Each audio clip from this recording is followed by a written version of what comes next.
Jadi dengan ikhtiar saya selalu bersolawat, utang teman saya itu mulai pelan-pelan berkurang. Suami saya pun sudah dapat pekerjaan tetap dengan gaji yang sangat, alhamdulillah Mbak. Allah itu sangat maha baik Mbak. Bismillahirrahmanirrahim. Alhamdulillahirrabbilalamin. Allahumma sholli ala Sayyidina Muhammad wa ala ali Sayyidina Muhammad. Assalamualaikum warahmatullahi wabarakatuh. Halo teman-teman, apa kabar? Mudah-mudahan teman-teman selalu dalam lindungan Allah Subhanahu wa taala. Amin ya rabbal alamin.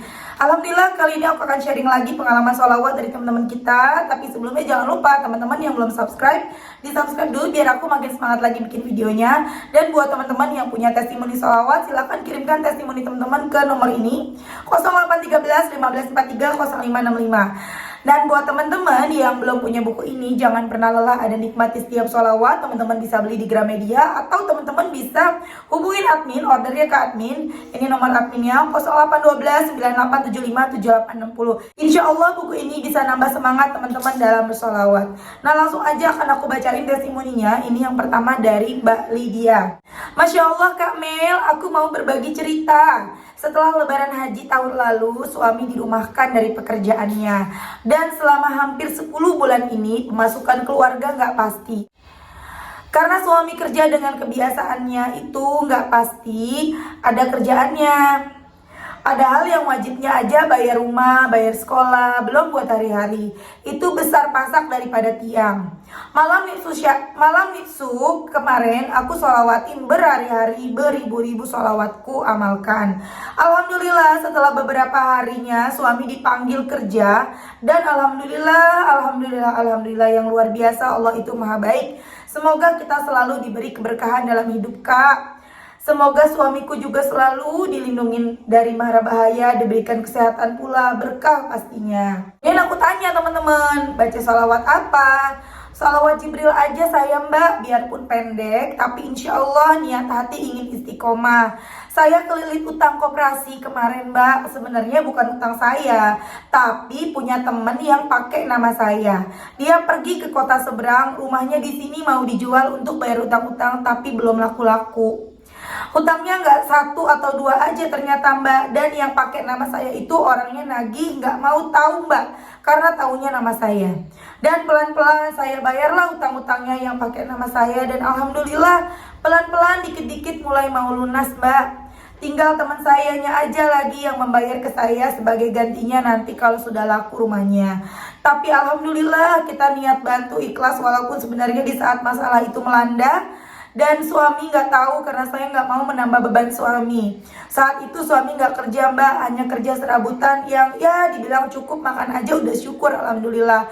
Boro-boro mau bayarin utang teman saya itu. Jadi dengan ikhtiar saya selalu bersolawat, utang teman saya itu mulai pelan-pelan berkurang. Suami saya pun sudah dapat pekerjaan tetap dengan gaji yang sangat, alhamdulillah Mbak. Allah itu sangat maha baik Mbak, sangat maha adil.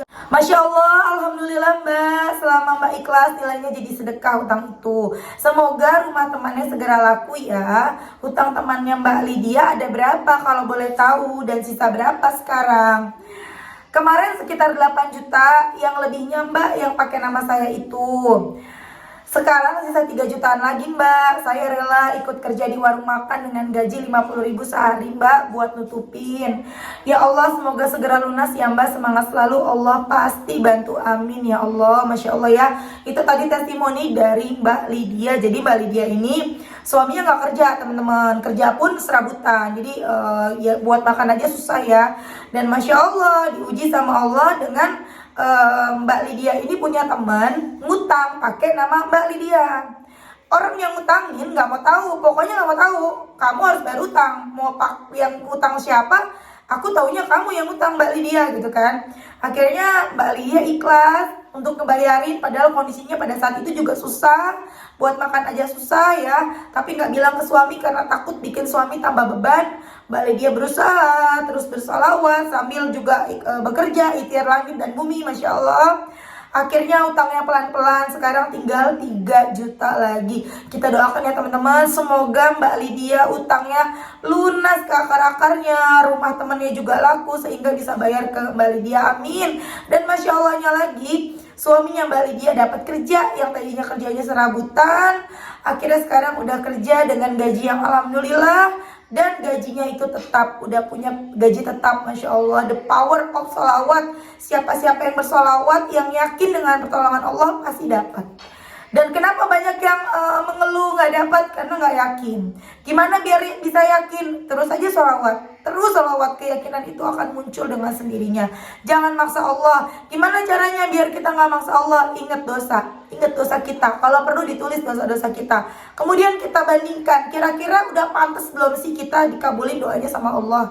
Ya, ibarat kita nih punya salah sama orang nih ya, kita punya salah, kita sering ngomongin dia, kita jahat sama dia, kita sering ngezolimin dia, terus tiba-tiba kita datang minta maaf, ngasih kue, sekali doang datang ngasih kue, sementara kita udah banyak salah sama dia, udah pernah bikin malu dia misalnya gitu ya teman-teman, udah pernah nyakitin dia berkali-kali, cuma gara-gara ngasih kue satu, terus kita berharap dia bisa bantu kita, dia udah sukses nih ceritanya.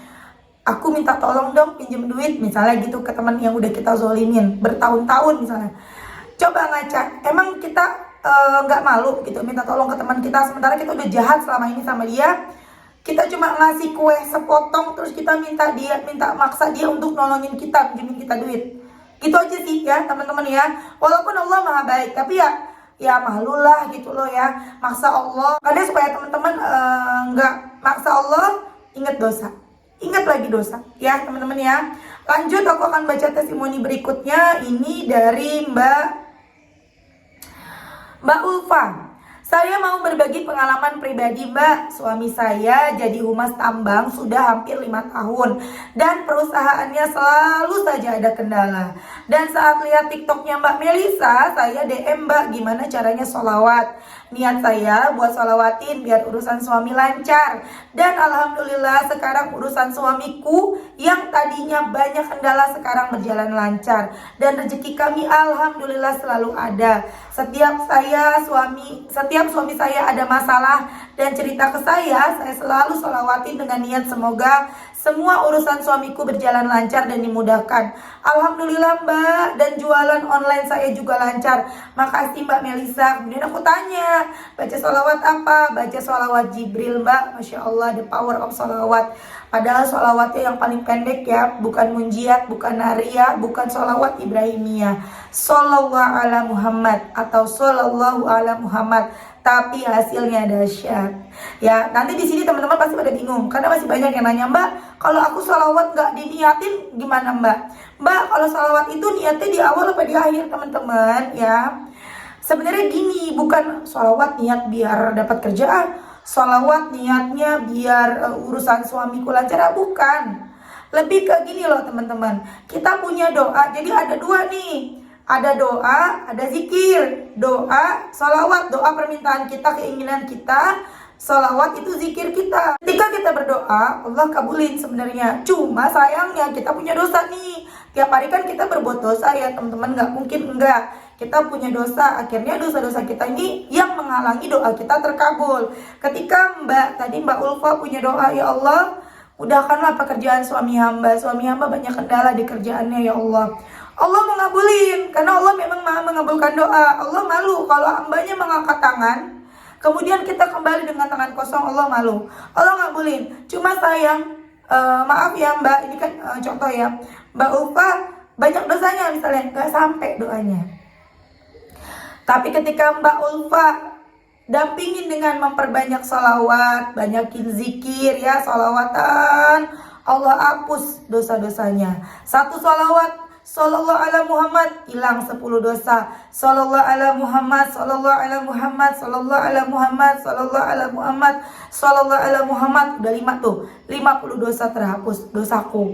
Padahal aku baca salawatnya sambil ngomong di video ya. Tapi memang dahsyat banget salawat itu, walaupun kita baca salawatnya nggak di atas sejadah, nggak sambil nggak dalam keadaan wudhu, nggak dalam keadaan fokus, bahkan sambil aku ngobrol di depan video, di depan kalian. Insya Allah 10 dosa dihapus, 10 rahmat Allah beri. Tadi aku baca 5, artinya Allah hapus 50 dosa aku, amin. Allah berikan aku 50 rahmat, the power of salawat. Ketika Mbak Ulfa terus baca salawat, hilang dosanya, maka ketika berdoa, doanya jadi cepat terkabul, jadi makbul. Selain itu juga teman-teman, ketika kita berdoa nih, walaupun kita mungkin orang bukan pendosa, kita orang yang sangat baik misalnya, dosa kita tuh dikit banget, kita dikit banget berbuat dosa misalnya, tapi kita doanya nggak pakai sholawat, doa kita nggak naik.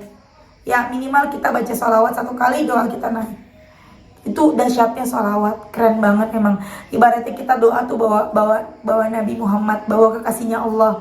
Dan Allah itu kalau kita udah doa, kalau kita udah ngomong bawa Rasulullah, nggak mungkin gak dikabulin. Allah seneng banget sama Rasulullah tuh, the power of sholawat. Yuk teman-teman, punya masalah apa sih kalian? Utang, udah sholawat. Belum dikabulin udah sholawatan, sabar, ngaca, malu sama Allah. Minta sama Allah tapi nggak mau ngaca kemarin kemana aja. Jadi kita mesti ngaca, introspeksi diri, terus sholawatan terus teman-teman, jangan pernah lelah. Insya Allah ada nikmat di setiap sholawat. Allah pasti ngabulin doa-doa kita. Nggak mungkin Allah nggak ngabulin doa kita. Yang penting kitanya nih, kita mau istiqomah nggak? Kita mau semangat nggak? Kita mau belajar nggak buat deketin Allah, benerin sholat? Ya, insya Allah kalau kita mau sabar, insya Allah semua yang menjadi doa kita diijabah sama Allah. Dan ingat, ketika doa-doa sudah terkabul, jangan ninggalin sholawatnya ya teman-teman ya. Karena sholawat itu juga bisa menjadi benteng diri kita, bisa jadi rem diri kita ketika iman kita turun. Karena iman kita naik turun, kita tetap berada di jalur yang benar ya. Oke teman-teman, terima kasih sudah nonton, mudah-mudahan bermanfaat. Assalamualaikum warahmatullahi wabarakatuh.